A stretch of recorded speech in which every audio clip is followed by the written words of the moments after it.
So that's the gist. Any major questions? I'm Elena Urda. I'm the artistic director and co-founder of Amalgamate Dance Company. And I've been choreographing with the company for almost 7 years now. ADC's mission statement is to raise awareness around significant topics and events that affect humanity, that affect all of us. We use our dance for a purpose to educate, entertain, and inspire our audiences. And then we have our Charity Project initiative, which is meant to collaborate with different partnerships and charitable organizations to really raise awareness and funds for their cause. At the root of it, our desire as an organization is to get people in New York excited and inspired to connect with charities and great causes that exist in the city. Aphasia is an acquired communication impairment. It's a language processing disorder, but most importantly, it does not affect intelligence. People with aphasia have difficulty reading and writing. People will also have difficulty speaking and/or understanding language. So it's almost like the words are in their head for the most part and they can't get them out. My brain and my math are uncoordinated. Writing is really an issue or a problem or whatever.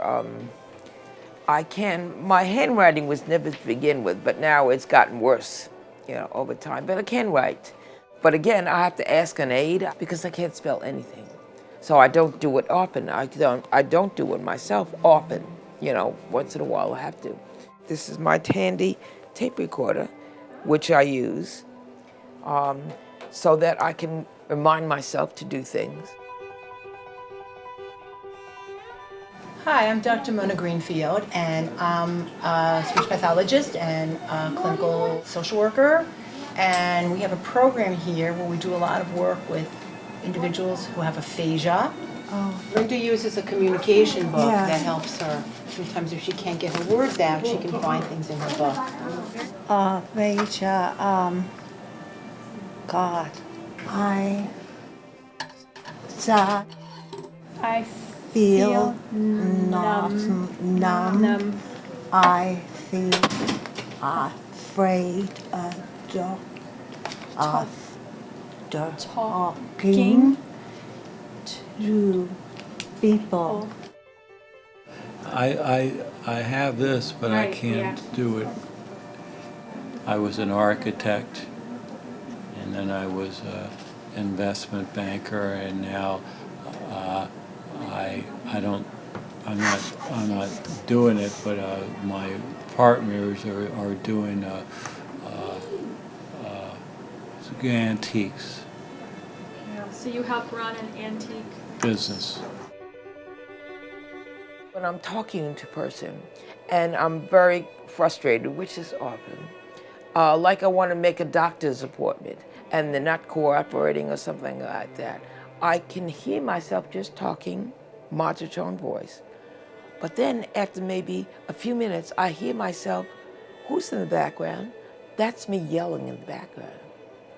And I don't realize it until a few minutes after.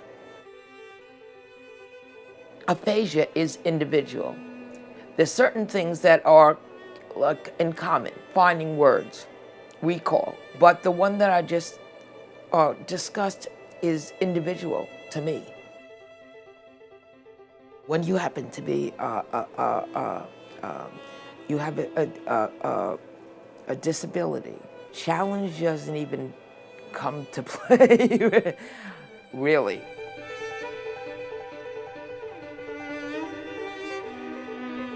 It seems to me that at a certain point,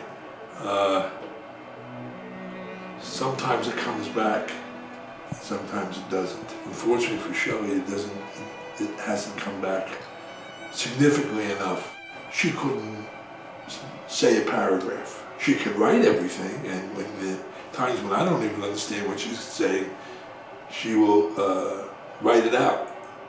And that she can do, and I'm sure in her mind, she knows exactly what she's saying, but it doesn't come out.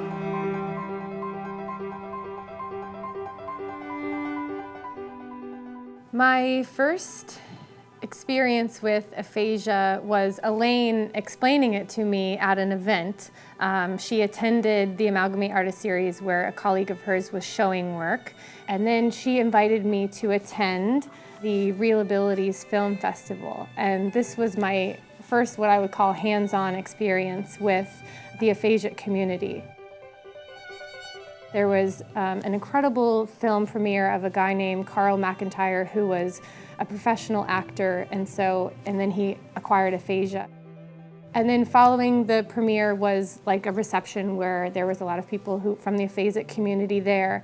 And Ellayne introduced me to 4 or 5 different people who had aphasia, and that was the moment. That was the moment that I knew that ADC needed to create a piece about these incredible people who, they're so bright, they're so funny, but something has been stripped away from them. The theme that we're really trying to put out there is the idea of reinventing yourself. That when you come across this situation and if you're in the place where you have aphasia, your life changes forever, and it's never going to be the same. And understanding that is one thing, and then really thinking through it in terms of developing a storyline and developing these characters challenges you personally, but also in how to find movement to express it.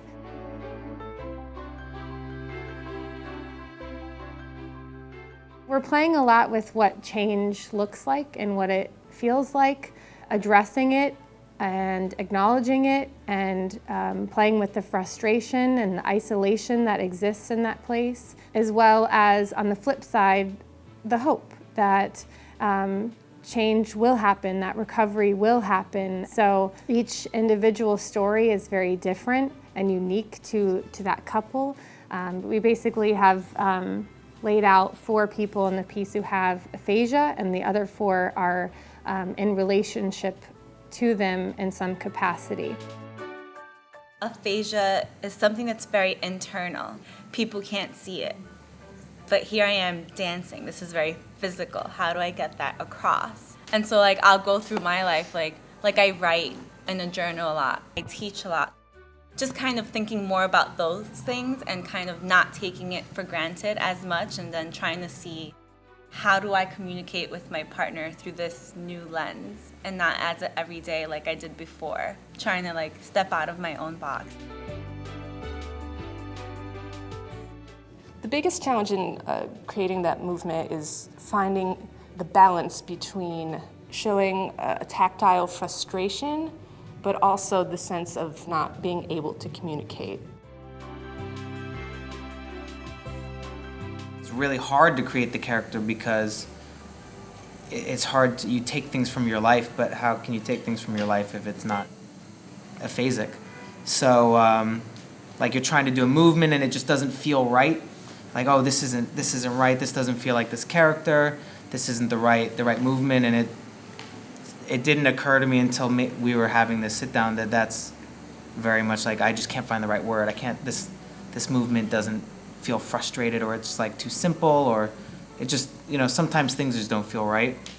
So it's interesting, we have a small sample of that experience when we're working on the piece.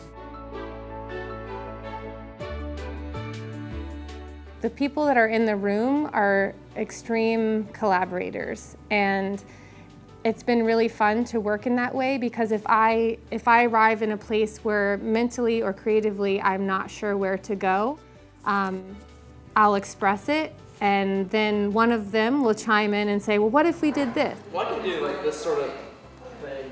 I've had a traumatic experience in my life.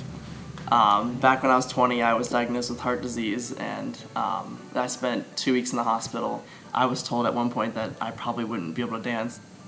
Of course, because I was such a young age when it happened, and so I didn't really have anyone I could relate to, because of course this doesn't happen.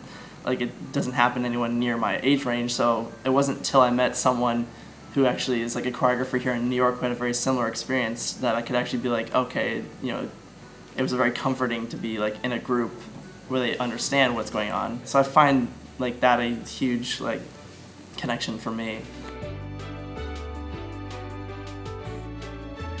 The arts in general are a very powerful tool in aphasia rehabilitation because our artistic part of our brain is our right side of our brain for the most part, and language is mostly housed on the left side of the brain. When people have aphasia, they typically have damage to the left side of the brain. We communicate in so many different ways, and so dance is such a lovely form of expression, and I think that it's also an individual interpretation, so there's no one right way or wrong way when you view someone dancing. So now we're going to just go into to showing you what we have so far. It does not have a title yet. However, one of the things that I captured in my personal research and visiting the rehab center and chatting with Ellayne and you guys here, some of you here, was about reinventing, having to reinvent yourself.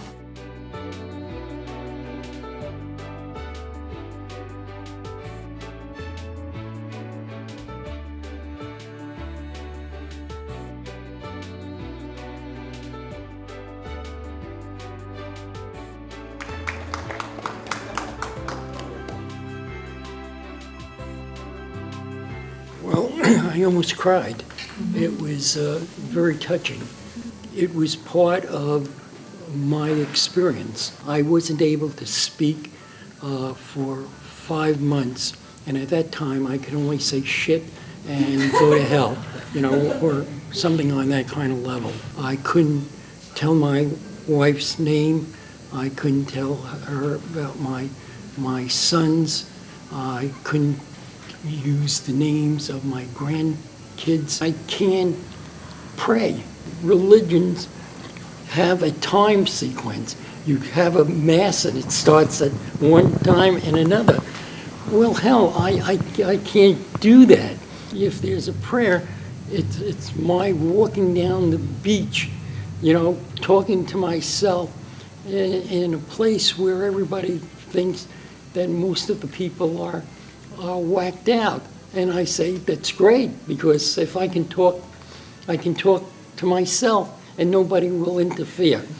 One of the things that I'm not able to get across to even the closest people that I spend time with is that the process keeps going and going on and on and on. My brain keeps going on and on and on. When I saw your presentation, you know, I saw whether it was a body that was broken or a mind that was broken. It indicated that there would be more growth at some point when you were struggling to help each other. I saw it, the brain functioning, taking different tones. But it was important, it was really important for us to tell people that we're still growing, we're still in a process. If you're in a process in terms of your presentation, it's only because the process keeps going on and on in terms of our situation. What I really want for this piece and this evening is for the people of New York to fall in love with a charity. And through the documentary and the dance that we put out there, that many people in the room may fall in love with the aphasic community. Appreciative. Enlightening. Beautiful. Exquisite. Change. Informative. Fascinating. Explorative. New. Helpful. Enjoy. I enjoyed it. Perseverance through life.